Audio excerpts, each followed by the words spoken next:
Hello दोस्तों, स्वागत है एक बार फिर आप सभी का आपके अपने यूट्यूब चैनल पीएस क्लासेस पर। तो दोस्तों, आज के इस वीडियो लेक्चर में हम क्लास 12th बायोलॉजी से बोर्ड एग्जाम के पर्पज से सारे ही वेरी मोस्ट इंपोर्टेंट क्वेश्चनों को आंसर सही समझेंगे। दोस्तों, आप लोग को बेटर तरीके से समझाने के लिए बच्चों मैंने 12th क्लास की बोर्ड एग्जाम की कॉपी ले रखी है, जिसके माध्यम से आपको समझाऊंगा कि आपको बोर्ड एग्जाम में कैसे लिख करके आना चाहिए जिससे आपके बच्चों अच्छे से अच्छे मार्क्स आ सकें। तो दोस्तों, यदि आप चाहते हैं कि आपके बच्चों 12th क्लास में आप लोगों के 95% या उससे भी ज़्यादा नंबर आए, तो बच्चे एक बार वीडियो लेक्चर का पूरा जरूर देखिए दोस्तों, एक बार मैं फिर से कह रहा हूँ कि आज के इस वीडियो लेक्चर में मैं जितने भी क्वेश्चन लेकर के आया हूँ बच्चों, ये आपके बोर्ड एग्जाम के पर्पज से जो वेरी मोस्ट इंपॉर्टेंट है बच्चे, इन क्वेश्चन की आप तैयारी जरूर करिए। और इन क्वेश्चनों के आंसर भी मैंने बच्चों वीडियो लेक्चर में समझाया कि आपको इन क्वेश्चनों के आंसर क्या देने हैं। तो चलिए स्टार्ट करते हैं। तो देखिए, पढ़ते बच्चों क्वेश्चनों की तरफ, ठीक है। तो चलिए देखिए, क्वेश्चन देखिए आपकी स्क्रीन पर देखिए। क्वेश्चन क्या देखिए, पहले तो आप लोग जानते हैं बच्चों क्या आते हैं, बहुविकल्पीय प्रश्न आते हैं, ठीक है। अब देखिए बच्चों, मैं पहले ही कि आपको कह रहा था कि मैंने केवल वही क्वेश्चन लिए बच्चों जिनके इस बार बच्चों बोर्ड एग्जाम में आने के बहुत ज़्यादा चांस है, ठीक है। तो देखिए पहला क्वेश्चन क्या देखिए, पहला क्वेश्चन है बच्चों, अनुवांशिक रूपांतरित पौधा है, ठीक है। अब ये जो क्वेश्चन है बच्चों 2016, 17, 19 और 22 तक ही आ चुका है, और इसके बच्चों मान लीजिए 24 में बच्चों इस बार आने के इसके पूरे चांस हैं, ठीक है। तो देखिए ऑप्शन देखिए पढ़ते हैं। इसके ऑप्शन है बच्चों बीटी कपास और बीटी मक्का, गोल्डन राइस और ये सभी, ठीक है। तो इसका जो राइट ऑप्शन है यही आपको लिख करके आना होगा बच्चों। चार ऑप्शन तो आपको क्वेश्चन पेपर में मिलेंगे, लेकिन इसका जो राइट ऑप्शन है बच्चों क्या बच्चों, बीटी कपास है। यानी आनुवांशिक रूपांतरित पौधा क्या होता है बच्चों, बीटी कपास होता है। क्लियर हो रहा है। चलिए नेक्स्ट क्वेश्चन की तरफ बढ़ते। देखिए नेक्स्ट क्वेश्चन देखिए जो वेरी मोस्ट इंपोर्टेंट है वो है बच्चों, जेनेटिक इंजीनियरिंग का उपयोग होता है। अब ये भी क्वेश्चन देखिए 2018, 2020, 21 और 23 तक पूछा जा चुका है, ठीक है। अब देखिए इसके ऑप्शन दे रखे हैं आप लोगों के लिए। ऑप्शन है बच्चों, कृषि के क्षेत्र में, चिकित्सा के क्षेत्र में, परजीवी जीव में और उपरोक्त सभी में। बच्चों मैं आपको बताता चलूँ, जेनेटिक इंजीनियरिंग का जो उपयोग होता है बच्चों वो कृषि के क्षेत्र में भी होता है, चिकित्सा के क्षेत्र में भी होता है और परजीवी जीव में भी होता है। यानी इसका जो चौथा वाला ऑप्शन है ये बिल्कुल राइट ऑप्शन है। तो आई होप की बात आपको चीज़ क्लियर हो गई होगी, ठीक है। तो जेनेटिक इंजीनियरिंग का जो उपयोग होता है बच्चों इन तीनों में होता है, तो इसलिए जो चौथा ऑप्शन है इसका बिल्कुल राइट है। बहुत इंपॉर्टेंट है, काफ़ी बारी बच्चों बोर्ड एग्जाम में ही पूछा गया है। चलिए नेक्स्ट क्वेश्चन तरफ बढ़ते हैं बच्चों। नेक्स्ट क्वेश्चन है, आधुनिक मानव का निकट संबंधी है। आधुनिक मानव का निकट संबंधी, आप देखिए ये क्वेश्चन कितना आया, देखिए 15 में 16, 20, 21, 22 तक ये पूछा गया है, ठीक है। आप देखिए क्या देखिए ऑप्शन देखिए, आधुनिक मानव का निकट संबंधी बच्चों गोरिल्ला है, गिवन है, औरंग ओटांग है और चिंपैंजी है। तो इसका जो राइट ऑप्शन चौथा वाला है, जो आधुनिक मानव का जो निकट संबंधी है, ठीक है, वो क्या बच्चों, चिंपैंजी है। क्लियर हो रहा है आप लोग को मेरी बात। चलिए अगला क्वेश्चन देखिए, अगला क्वेश्चन क्या देखिए, अगला क्वेश्चन है देखिए, वैलिस नेरिया के पौधे में परागण किस माध्यम से होता है। जो आपका वैलिस नेरिया का जो पौधा होता है उसमें परागण किस माध्यम से होता है। अब ये भी क्वेश्चन देखिए 2014 में आया है, 17 में आया, 18 में और ये 20 में आया है, ठीक है। तो देखिए अब इसके चार ऑप्शन दे रखे हैं। क्या देखिए, जो वैलिस नेरिया का जो पौधा होता है इसमें परागण जो होता है वह किसके, जल के द्वारा होता है। ऑप्शन ए में दे रखा है, और दूसरे में दे रखा है जो वायु द्वारा, कीटों द्वारा या फिर मनुष्य द्वारा। तो इसका जो राइट ऑप्शन है बच्चों वो ए वाला ऑप्शन इसका राइट है। जो वैलिस नेरिया का जो पौधा होता है उसमें जो परागण होता है वो किसके द्वारा, जो जल के द्वारा होता है, ठीक है। तो चलिए देखिए ये भी आपको अच्छे से क्लियर हो गया होगा। अगला क्वेश्चन जो वेरी मोस्ट इंपोर्टेंट है इस बार बोर्ड एग्जाम के पर्पज से, क्या है देखिए, ये बच्चों टेस्टोस्टेरोन हार्मोन का स्रावण होता है। यानी जो टेस्टोस्टेरोन हार्मोन्स होता है, ठीक है, ये कहाँ से स्रावित होता है वो आपको बताना है। ऑप्शन दे रखे हैं आप लोगों के लिए, सर्टोली कोशिका द्वारा, अधिवेशन द्वारा, जनन कोशिका द्वारा और लीडिक कोशिका द्वारा। अब ये भी क्वेश्चन देखिए आपको 2017, 2018, 2019, 21 और 22 तक ही पूछा जा चुका है, ठीक है। तो बच्चों इसका जो राइट ऑप्शन है बच्चों, ये चौथा ऑप्शन इसका राइट है। जो टेस्टोस्टेरोन हार्मोन होता है बच्चों वो कहाँ से स्रावित होता है, लीडिंग कोशिका के द्वारा स्रावित होता है, ठीक है। तो आइए बच्चों ये आपको क्वेश्चन आपके ये बच्चों 5 ये बहुविकल्पित थे जिनके बच्चों इस बार बोर्ड एग्जाम में आने के बच्चों बहुत ज़्यादा चांस है। उम्मीद करता हूँ बच्चों ये आपको समझ में आ गए होंगे, ठीक है। अब बच्चे बढ़ते हैं इसके अगले क्वेश्चनों की तरफ, यानी इसके शॉर्ट क्वेश्चन की तरफ। तो चलिए स्टार्ट करते हैं, यानी अति लघु उत्तरीय प्रश्न की तरफ हम बढ़ते हैं। चलिए देखिए, तो पहले देखिए लघु उत्तरीय, पहले हम अति लघु पढ़ेंगे। देखिए ये देखिए आपकी स्क्रीन पर देखिए, समझते हैं, ये देखिए ये बच्चों शॉर्ट क्वेश्चन है, ठीक है। अब देखिए मैं इनको समझाने का प्रयास करता हूँ आप लोगों को, कैसे आपको समझना। देखिए ये देखिए क्वेश्चन देखिए क्या है, देखिए अति लघु उत्तरीय प्रश्न जो 1 नंबर में पूछे जाते हैं, ठीक है। अच्छा क्वेश्चन क्या देखिए, क्वेश्चन है बच्चों, नर तथा मादा के मुख्य जनन अंगों के नाम बताइए। क्लियर हो रहा है आप लोग को मेरी बात? ठीक है, तो इसका जो जवाब है वो क्या देखिए, आंसर लगाएंगे। आंसर देखिए यहाँ से समझिए, यहाँ से इसका उत्तर शुरू हो रहा है। ठीक है, तो क्या देखिए, नर का मुख्य जनन अंग क्या होता है बच्चों, वृषण होता है, टेस्टिस होता है, ये तो आपको पता भी होगा। ठीक है, और मादा का जो मुख्य जनन अंग होता है वो जो अंडाशय होता है, जो ओवरीज को बोलते हैं। क्लियर हो रहा है आप लोग को मेरी बात? तो ये शॉर्ट क्वेश्चन है जो आप लोगों से एक एक नंबर पूछे जाएंगे। तो अगर ये दोनों आप जवाब देते हैं तो बच्चों इसके लिए बच्चों आप लोग को 1 नंबर मिलेगा। क्लियर हो रहा है आप लोग को मेरी बात? तो देखिए, नर का जो मुख्य जनन अंग होता है वो जो वृषण होता है, और मादा का जनन अंग अंडाशय होता है। अगले क्वेश्चन की तरफ बढ़ते हैं। अगला क्वेश्चन क्या देखते हो, अगला क्वेश्चन है, जीन की परिभाषा दीजिए, ये कहाँ पाए जाते हैं। ये भी शॉर्ट क्वेश्चन है, ये भी बच्चों आप लोगों से 1 नंबर पूछा जाएगा। अब 1 नंबर का क्वेश्चन है तो बच्चों हमको थोड़ा ही लिखना होता है। समझ में आप लोग को क्या देखिए, हेडिंग लगाएंगे जीन, लिखेंगे एक जीव के किसी भी लक्षण को, एक जीव के किसी भी लक्षण को निर्धारित करने वाले कारक को, ठीक है, क्या जीन कहते हैं। जीन गुणसूत्र पर उपस्थित होते हैं। तो इसका जवाब हो जाएगा, आपसे पूछा जाएगा जीन की परिभाषा दीजिए, तो परिभाषा बच्चों यहाँ तक हो जाएगी। कहाँ तक हो जाएगी, यहाँ तक जीन की परिभाषा हो जाएगी। ठीक है, और ये कहाँ पाए जाते हैं, तो ये बच्चों जीन गुणसूत्र पर उपस्थित होते हैं, गुणसूत्र पर पाए जाते हैं। तो ये इसकी परिभाषा होगी। मैंने बड़ा आसान तरीके से, बहुत ही शॉर्ट तरीके से समझाने का प्रयास किया है। वैसे इनके क्वेश्चन बैंकों में या बुक में इसकी डेफिनेशन देखोगे ना तो बहुत बड़ी डेफिनेशन है। ठीक है, तो ये ताकि आपको कम समय आप ज़्यादा तैयारी कर सकें, इसलिए बच्चों मैंने आपको शॉर्ट तरीके से समझाने का प्रयास किया है। चलिए अगला क्वेश्चन देखते हैं। अगला क्वेश्चन क्या देखिए, अगला क्वेश्चन आपकी स्क्रीन पर है बच्चों। अगला क्वेश्चन है, प्राथमिक और द्वितीयक लसिकाओं के अंगों के नाम बताइए। प्राथमिक और द्वितीयक लसिकाओं के अंगों के नाम बताइए। ठीक है, क्या आंसर देखिए, आंसर देखिए, हेड लाएंगे प्राथमिक लसिका अंग क्या होता है, अस्थि मज्जा व थाइमस होता है। जो प्राथमिक लसिका अंग होता है बच्चों, अस्थि मज्जा व थाइमस होता है। कई बार बच्चों विकल्प में भी पूछा गया है प्राथमिक लसिका अंग। ठीक है, अच्छा, द्वितीयक लसिका अंग क्या होते हैं बच्चों, वो होते हैं प्लीहा है, लसिका है, और लसिका नोट्स आदि। क्लियर और आप लोग में, तो ये 2 मैंने नाम इसके बता दिए, 2 नाम मैंने इसके बता दिए, दोनों को आप याद रखें। ठीक है, जो ये वाले हैं ये जो प्राथमिक लसिका अंग, और ये बच्चों दूसरे लसिका अंग है।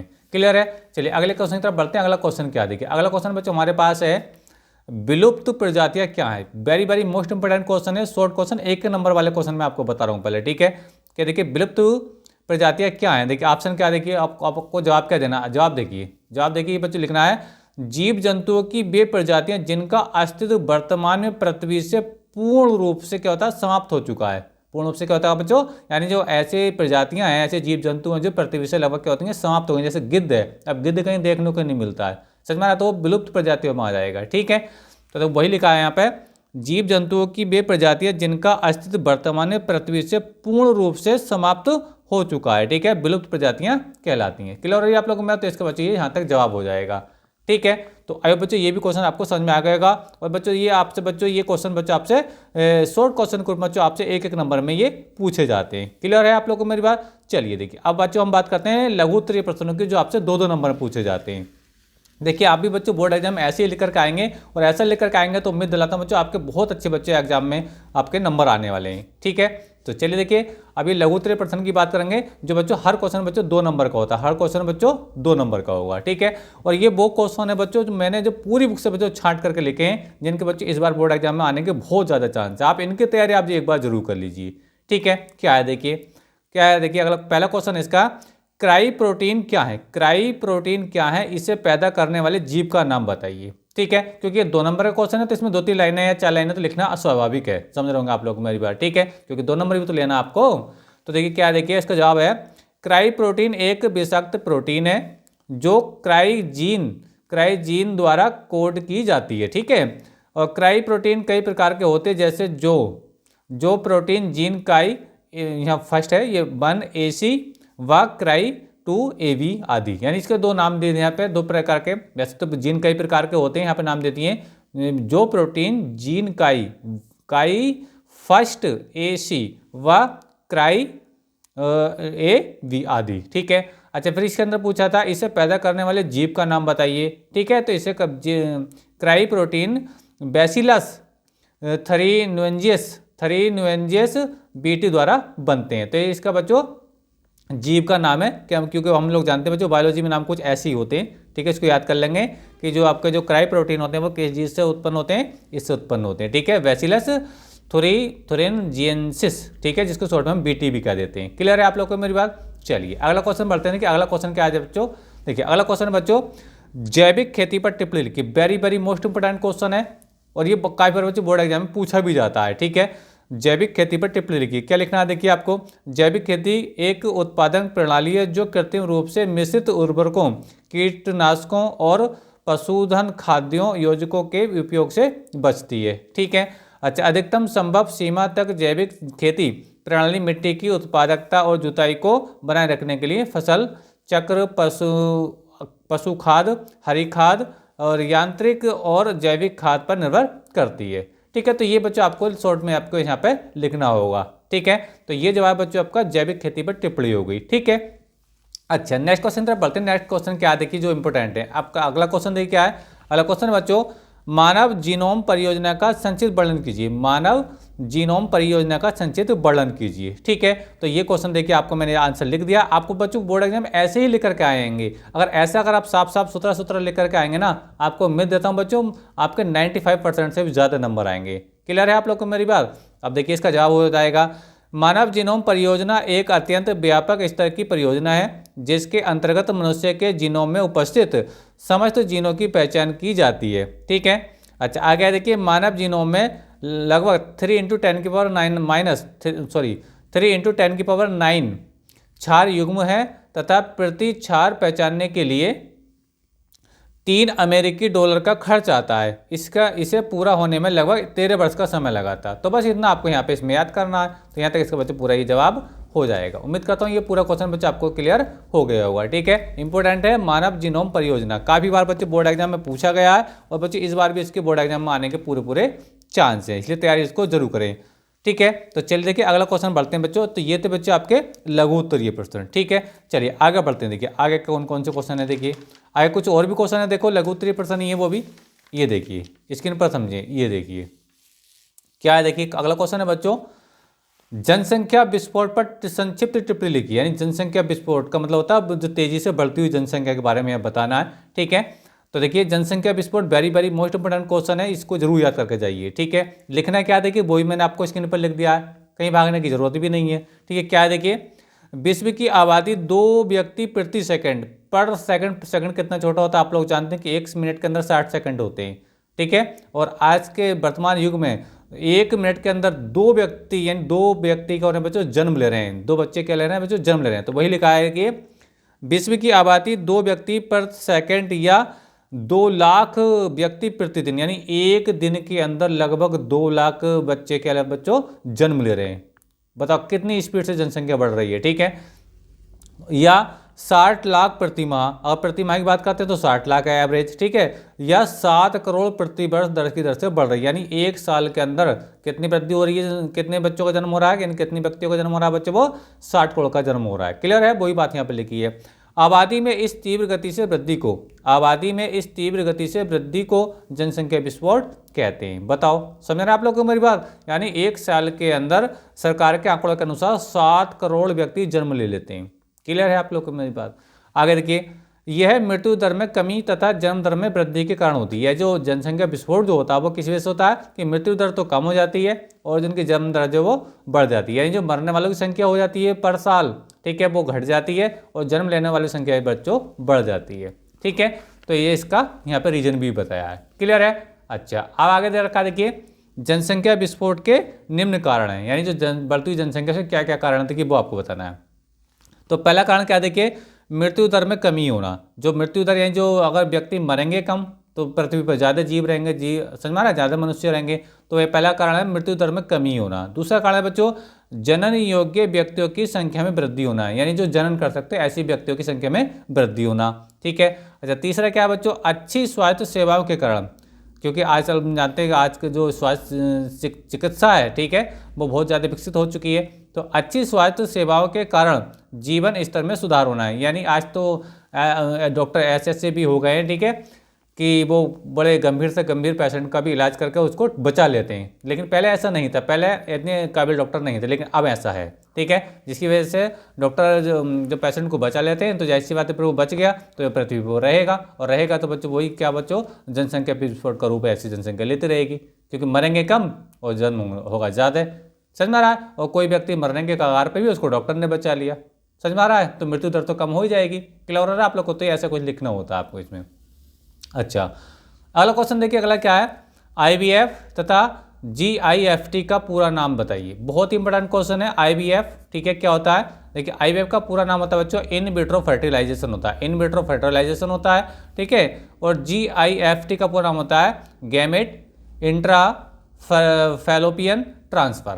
क्लियर हो रहा? तो देखिए आपसे अगर पूछा जाए कि GFT का पूरा नाम तो क्या है, गैमेट इंट्रा फैलोपियन ट्रांसफर होता है। क्लियर है? और ये जो आपसे पूछा था IVF क्या होता है, इन विट्रो फर्टिलाइजेशन होता है। समझ में आ रहा आप लोगों को मेरी बात? चलिए, तो ये क्वेश्चन थे बच्चों आपके। चलिए कुछ और भी क्वेश्चन है जो बच्चों आपको मुझे आज बताने। देखिए वो क्वेश्चन क्या देखिए, उनको समझते हैं। देखिए ये देखिए, अब ये जो क्वेश्चन बच्चों देखो ये भी लघु उत्तरीय प्रश्न है, लेकिन ये जो क्वेश्चन बच्चों ये आपके 3-3 नंबर वाले, ये आपके 3-3 नंबर वाले प्रश्न है। ये जो मैंने आपको लघु उत्तरीय बताए थे ना, ये 2-2 नंबर वाले थे, ठीक है। अभी 3-3 नंबर वाले क्या देखिए, बड़े इंपॉर्टेंट क्वेश्चन है, ये भी समझिए। क्या देखिए, पहला क्वेश्चन है, राष्ट्रीय उद्यान से आप क्या समझते हैं, भारत के प्रथम राष्ट्रीय उद्यान का नाम बताइए। समझ में आप लोग को मेरी बात? तो देखिए राष्ट्रीय उद्यान क्या है, राष्ट्रीय उद्यान वह क्षेत्र है जहां पर वन्य जीव एवं पारिस्थितिक तंत्र दोनों के संरक्षण के लिए स्थितियां सुनिश्चित होती हैं। भारत के प्रथम राष्ट्रीय उद्यान का नाम हेले राष्ट्रीय उद्यान है। क्या देखिए, हेले राष्ट्रीय उद्यान है। कई बार ये विकल्प में भी आया क्या बायोलॉजी के पेपर में, ठीक है, जो सन 1936 में स्थापित किया गया था, ठीक है। इसका वर्तमान नाम क्या बच्चों, कॉर्बेट राष्ट्रीय उद्यान है। किसका? ये जो आपको बताया था हेले राष्ट्रीय उद्यान का। तो ये आपसे पूछा जाएगा कि राष्ट्रीय उद्यान से आप क्या समझते हो, तो इसकी डेफिनेशन हो गई। और भारत के प्रथम राष्ट्रीय उद्यान का नाम भी मैंने आपको बता दिया, क्या है, हेले राष्ट्रीय उद्यान, या फिर आपको वर्तमान में बोलते हैं इसको कॉर्बेट राष्ट्रीय उद्यान। तो इसका आंसर हो गया। और इसके लिए बच्चे आप लोग को 3 नंबर मिल जाएंगे, क्योंकि ये जो क्वेश्चन होंगे बच्चे आप लोग को 3-3 नंबर वाले क्वेश्चन मिल रहे हैं। चलिए अगला समझते हैं कि अगला क्वेश्चन क्या देखिए, अगला क्वेश्चन है बच्चों, अंतरजातीय स्पर्धा पर टिप्पणी लिखिए। अंतरजातीय वेरी वेरी मोस्ट इंपोर्टेंट है, बहुत ज़्यादा पूछा जाता है कि अंतरजातीय स्पर्धा क्या होती है, इस पर टिप्पणी लिखिए, इस पर निबंध लिखिए, बहुत ज़्यादा पूछा जाता है, ठीक है। तो ये बच्चों देखो कुछ इसके बारे में ऐसा इस टाइप से लिखना होता है, ठीक है। तो उम्मीद करता हूँ देखिए आप इसको एक बार रीड कर लेंगे, ठीक है। ये दो, जब डार्विन ने प्रकृति में जीवन संघर्ष और योग्यतम की उत्तरजीविता के बारे में कहा तो वह निश्चय ही था कि जैव विकास में अंतरजातीय स्पर्धा एक शक्तिशाली बल है। क्लियर है आप लोग मेरा? और बच्चे इसी का आंसर ये कुछ आगे भी देखो, जीवों के बीच स्थान, भोजन, जल, खनिज, लवण तथा अन्य संसाधनों के लिए जीवन ले स्पर्धा होती है, तब यह स्पर्धा एक ही जाति के सदस्यों के बीच होती है, तब इसे अंतरजातीय स्पर्धा कहते हैं। यानी जब एक ही जाति के बीच ये स्पर्धा होगी तो उसे तो क्या बोलते हैं हम, अंतरजातीय स्पर्धा बोलते हैं। लेकिन ये अगर भिन्न भिन्न जातियों के बीच में होती है स्पर्धा, ठीक है, तो उसको अंतरजातीय बोलते हैं। तो क्या बोलेंगे उसको, अंतरजातीय। देखो एक शब्द यहाँ, अगर एक ही जाति के बीच के अगर जीव हैं, यानी एक ही जाति के जीव हैं और उनमें स्पर्धा हो रही है तो अंतरजातीय, और विभिन्न जातियों के यानी अलग अलग जातियों के तो अंतरजातीय। देखो यहाँ पे मैंने लिखा है, समझिए इस चीज़ को, जब स्पर्धा अन्य जातियों के जीवों के बीच होती है, तो क्या है ना, अन्य यहाँ पे क्या था बच्चों, एक ही जाति के लिए था, इसमें एक ही जाति के लिए था, ठीक है। तो जब स्पर्धा अन्य जातियों के जीवों के बीच होती है तब इसे अंतरजातीय, देखो अंतरा, रा पे डंडा लग रहा है यहाँ पे, और यहाँ पे डंडा नहीं लग रहा है, यही अंतर है बच्चों इसमें, ठीक है। तो इसे अंतरजातीय स्पर्धा कहा जाता है। तो आइए बच्चों ये भी आपको क्लियर हो गया होगा, ठीक है। तो चलिए देखिए बच्चों, हम कुछ क्वेश्चन और है अब उनकी तरफ बढ़ते हैं। देखिए ये देखिए, चलिए देखिए समझते हैं। ये क्वेश्चन देखिए आपके स्क्रीन पर है, यही बच्चों 3 नंबर वाले प्रश्न है। क्या है देखिए, समझिए क्या है। क्वेश्चन है, प्लाज्मिड वेक्टर पर टिप्पणी लिखिए। प्लाज्मिड वेक्टर पर आप टिप्पणी लिखेंगे, ठीक है। तो प्लाज्मिड वेक्टर का देखो पूरा नोट्स देखिए आप स्क्रीन पर है, आप इसको रीड कर सकते हैं, और यही बच्चों आपको बोर्ड एग्जाम में लिख करके आना होता है। क्लियर है आप लोग को मेरी बात? ठीक है। चलिए अगला क्वेश्चन देखिए, आपको समझा रहा हूँ, देखिए आप इसको रीड कर लीजिए, वीडियो को पॉज करके आप समझ लीजिए इस चीज़ को, ठीक है। अगला क्वेश्चन देखिए, tRNA पर संक्षिप्त very very most important, tRNA आने वाला है स्टाइल, मैं बता रहा हूँ आप लोग को, ठीक है। तो tRNA पर टिप्पणी लिखिए, ठीक है। तो क्या लिखना है देखिए आपको, tRNA के बारे में मैंने आपको स्क्रीन पर ऑलरेडी लिख करके समझा दिया है। ये देखिए, ये पूरा tRNA का बच्चों आंसर आपकी स्क्रीन पर है, ठीक है। और उम्मीद करता हूँ बच्चों आप इसी प्रकार से बोर्ड एग्जाम में लिख करके आएंगे तो आपके 95% बच्चों नंबर लाने से कोई भी नहीं रोक सकता है। क्लियर है आप लोगों को मेरा? आपको इस वीडियो लेक्चर में बच्चों मैंने जितने भी सवाल बताए आप इन सवालों की तैयारी जरूर करें। देखिए दोस्तों, एक बात मैं आपको बताता चलूँ कि आज के इस वीडियो लेक्चर में हमने बहुविकल्पीय प्रश्न और अति लघु उत्तरीय प्रश्न और लघु उत्तरीय प्रश्न कवर किए हैं। अब इसका जो नेक्स्ट पार्ट आएगा बच्चों, उसमें बच्चों में 12th क्लास बायोलॉजी के सभी लॉन्ग क्वेश्चन जो आपके 5 नंबर पूछे जाते हैं, मैं उनका सोल्यूशन आपको इसी प्रकार आंसर के माध्यम से समझाऊंगा। तो मिलेंगे बच्चों नेक्स्ट वीडियो में किसी नए टॉपिक के साथ। तब तक के लिए धन्यवाद, बेस्ट ऑफ लक। वीडियो अच्छा लगा तो वीडियो को लाइक जरूर कर दीजिए, चैनल पर नए चैनल को सब्सक्राइब जरूर कर लीजिए। और इसी प्रकार बच्चों 12th class physics, chemistry, biology की सभी तैयारी चाहते हैं बच्चों तो चैनल को सब्सक्राइब जरूर करें। थैंक यू, धन्यवाद, बेस्ट ऑफ लक।